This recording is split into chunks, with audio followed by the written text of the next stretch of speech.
2 giờ sáng ngày 23 tháng Chạp âm lịch, chợ Bình Điền nhộn nhịp người mua kẻ bán.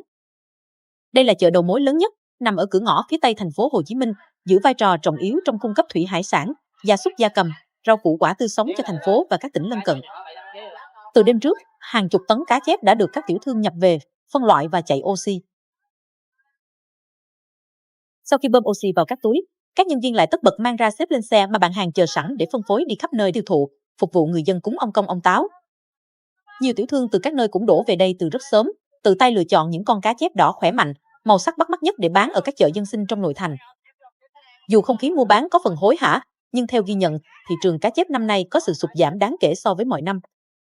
Chủ vựa cá Huỳnh Yến cho biết, giá cá chép năm nay dao động khoảng từ 60.000 đến 90.000 đồng 1 kg, tùy vào kích thước và màu sắc cá. Năm nay vựa cá này nhập về khoảng 4 đến 5 tấn cá, bằng khoảng 40% so với năm ngoái, do các mối xỉ giảm nhập và nhu cầu mua lẻ của người dân không nhiều.